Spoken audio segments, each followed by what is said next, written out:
بسم الله الرحمن الرحيم. السلام علیکم ورحمۃ اللہ وبرکاتہ. الحمد للہ وکفی وسلام علی عبادہ الذین اصطفی، اما بعد. حاضرین و ناظرین، یہ درس نمبر 1624 ہے اور آج سورہ لقمان کی 4 آیتوں کی تلاوت اور تشریح کی جائے گی. آیت نمبر 29، 30، 31 اور 32، 29 to 32. چلیے سب سے پہلے ہم ان 4 آیتوں کی تلاوت کرتے ہیں، لفظی ترجمے اور ترجمے کے بعد تشریح کرتے ہیں. اعوذ باللہ من الشیطان الرجیم، بسم اللہ الرحمن الرحیم. ألم تر أن الله يولج الليل في النهار ويولج النهار في الليل وسخر الشمس والقمر كل يجري إلى أجل مسمى وأن الله بما تعملون خبير ذلك بأن الله هو الحق وأن ما يدعون من دونه الباطل وأن الله هو العلي الكبير.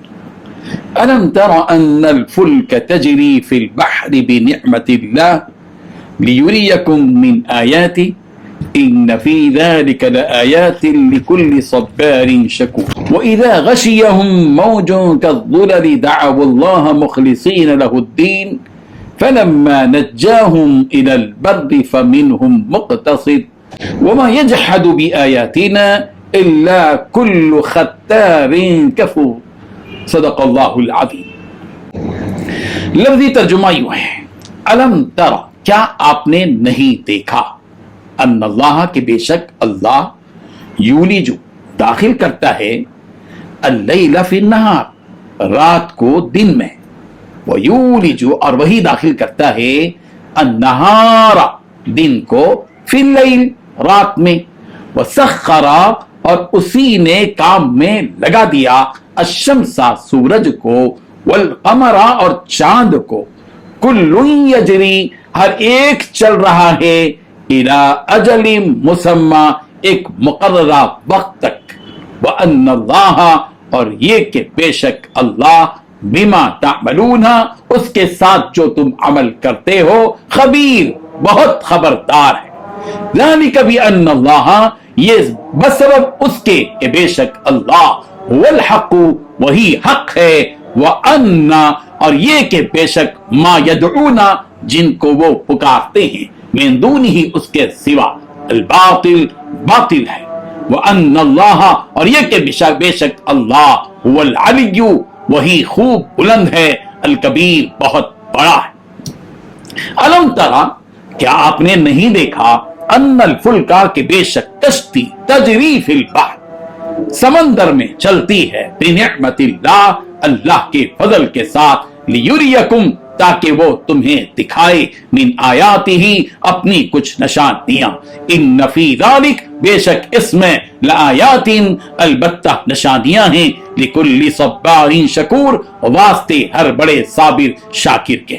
ان فی ذالک، بے شک اس میں، لآیات، البتہ نشانیاں ہیں، لکل صبار شکور، واسطے ہر بڑے صابر شاکر کے. وَإِذَا، اور جب، غشیہم، انہیں ڈھانپ لیتی ہے، موجن، کوئی بڑی موج، کالظلل، سائے بانوں کے مانند، دعوا اللہ، تو وہ پکارتے ہیں اللہ کو، مخلصین، خالص کرتے ہوئے، لہو، اسی کے لیے، الدین، دین کو. فلما، پھر جب، نجاہم، وہ ان کو نجات دے دیتا ہے، الی البر، خشکی کی طرف، فمنہم، تو کوئی ہی ان میں سے مقتصد، عہد پر قائم رہنے والا ہوتا ہے، وما یجحد، اور انکار نہیں کرتا، بآیاتنا، ہماری آیتوں کا، الا کل ختار، مگر ہر عہد توڑنے والا، کفور، اور ناشکرا. ترجمہ یوں ہے، کیا تم نے نہیں دیکھا کہ اللہ ہی رات کو دن میں داخل کرتا ہے اور وہی دن کو رات میں داخل کرتا ہے، اور اسی نے سورج اور چاند کو تمہارے زیر فرما کر رکھا ہے، ہر ایک وقت مقرر تک چل رہا ہے، اور یہ کہ اللہ تمہارے سب اعمال سے خبردار ہے. یہ اس لیے کہ اللہ کی ذات برحق ہے، اور جن کو یہ لوگ اللہ کے سوا پکارتے ہیں وہ لغو ہیں، اور یہ کہ اللہ ہی عالی رتبہ اور گرامی قدر ہے. کیا تم نے نہیں دیکھا کہ اللہ ہی کی مہربانی سے کشتیاں دریا میں چلتی ہیں اور جب ان پر دریا کی لہریں سائبانوں کی طرح چھا جاتی ہیں تو اللہ کو پکارنے اور خالص اس کی عبادت کرنے لگتے ہیں. پھر جب وہ ان کو نجات دے کر خشکی پر پہنچا دیتا ہے تو بعد ہی انصاف پر قائم رہتے ہیں اور ہماری نشانیوں سے وہی انکار کرتے ہیں جو عہد شکن اور ناشکرے ہوتے ہیں.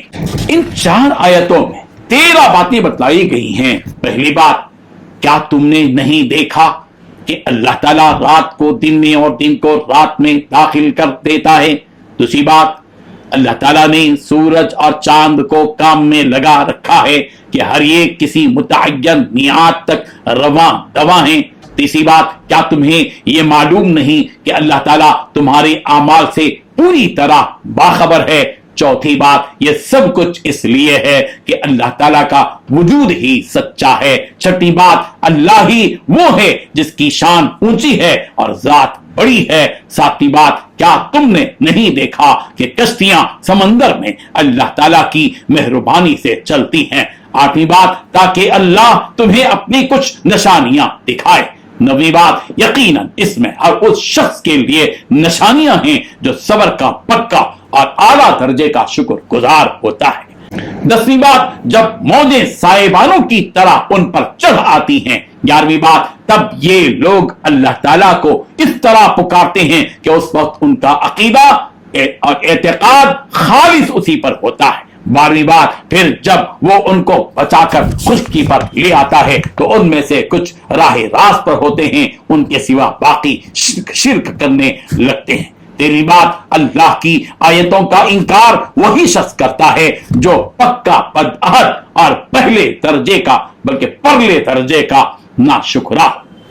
بزرگان محترم، اللہ تعالیٰ نبی رحمت صلی اللہ علیہ وسلم سے خطاب کرتے ہوئے کہہ رہے ہیں کیا تم نے اللہ تعالیٰ کی قدرت پر غور نہیں کیا کہ اللہ تعالیٰ رات کو دن میں داخل کرتا ہے، اسی طرح رات ختم ہو کر دن شروع ہو، اس طرح رات ختم ہو کر دن شروع ہو جاتا ہے اور پھر دن کو رات میں داخل کرتا ہے، اس طرح دن ختم ہو کر رات شروع ہو جاتی ہے. اللہ تعالیٰ نے ان کی حد مقرر کر رکھی ہے کہ کوئی اس حد کو پار نہیں کر سکتا اور اپنے اپنے وقت پر دن اور رات آتے جاتے ہیں.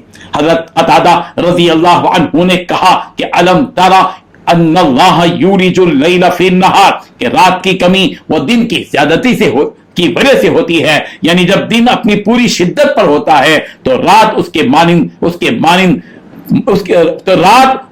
کے سامنے ماند پڑ جاتی ہے اور دن کی وجہ سے ظاہر نہیں ہونے پاتی. اسی طرح وَيُولِجُ النَّهَارَ فِي اللَّيْلِ، دن کی کمی رات کی زیادتی کی وجہ سے ہوتی ہے. یعنی رات جب اپنی شدت پر ہوتی ہے تو دن اس کے سامنے ماند پڑ جاتا ہے جس کی وجہ سے رات ظاہر ہو جاتی ہے، جیسا کہ تفسیر طبری میں لکھا ہے.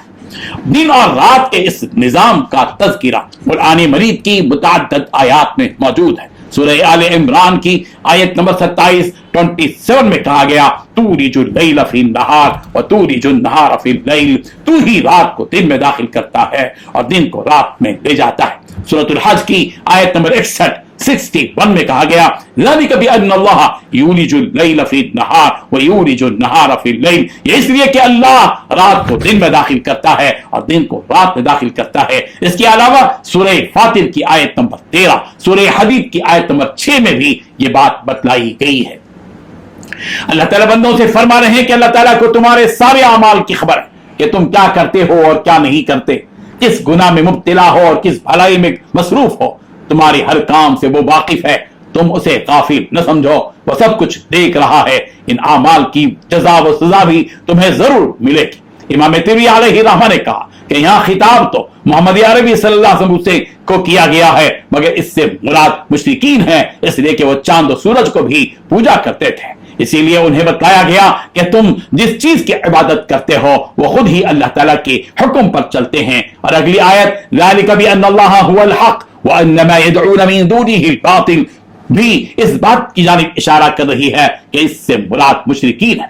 اس کا مقصد انہیں یہ بتلانا ہے کہ اللہ ہی برحق وہ سچا ہے، اس کے علاوہ جن معبودوں کی یہ لوگ عبادت کر رہے ہیں وہ سب جھوٹے اور باطل ہیں، کیونکہ تم نے خود اپنی آنکھوں سے دیکھا کہ تم جسے اپنا معبود سمجھ رہے ہو یعنی چاند و سورج، یہ سب ہی اللہ تعالیٰ کے حکم پر چلتے ہیں، ان میں اتنی ہمت نہیں کہ اللہ کی مقررہ حد کو کبھی پار کر سکیں۔ ان حقیقتوں سے تو اندازہ لگنا چاہیے کہ یا ہمیں لگانا چاہیے کہ یقیناً ان کو چلانے والا ہی سچا ہے، نہ کہ وہ جو اس کے حکم پر چل رہے ہیں۔ بے شک وہ اللہ تو بڑی شان والا ہے کہ ساری مخلوق اس کے حکم پر کے تابع ہے۔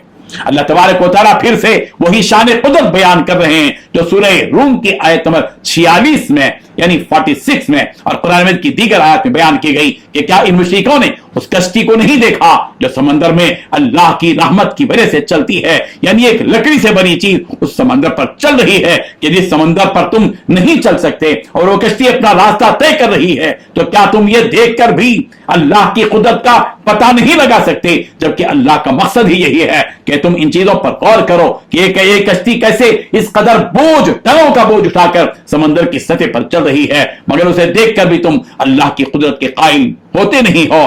پھر اللہ تبارک و تعالیٰ یہ باتیں بتا رہے ہیں، اللہ تبارک و تعالیٰ بتا رہے ہیں کہ اللہ کا احسان سمجھ کر اللہ کا شکر ادا کرتے رہو۔ تم تو اے اہل کفر نہ ہی صبر کرنے والے ہو نہ ہی اس کا شکر کرنے والے ہو، تمہارا تو حال اے مشرکو ایسا ہے کہ جب یہ کشتی لہروں کی زد میں آ کر ڈوبنے کے قریب ہو جاتی ہے تو تب تو تم بڑے اخلاص اور عاجزی کے ساتھ اللہ کو پکارتے ہو، اس سے مناجات کرتے ہو کہ اے اللہ ہمیں اس طوفان سے نجات عطا فرما دے، اور پھر جب وہ تمہارے حال پر ترس کھا کر تمہیں اس طوفان سے بچا لیتا ہے اور تمہیں سمندر سے نکال کر خشکی پر پہنچا دیتا ہے تو پھر تم وہی شرک کرنے والی حرکتیں کرتے ہو۔ مومن کا حال تو یہ ہوتا ہے کہ وہ اس پر بھی اللہ کا شکر کرتا ہے۔ فَمِنْهُمْ مُقْتَصِدٌ، حضرت مجاہد کہتے ہیں کہ یہاں مقتصد سے مراد وہ کافر ہیں جو میانہ رو ہوں، اور اللہ کی نشانوں کا انکار تو وہی کرتا ہے جو بدعہد ہوتا ہے، ناشکرہ ہوتا ہے۔ اللہ تبارک و تعالیٰ ان سب آیات سے ہم سب کو سبق حاصل کرنے والا بنا دے، آمین۔ وآخر دعوانا ان الحمد للہ رب العالمین۔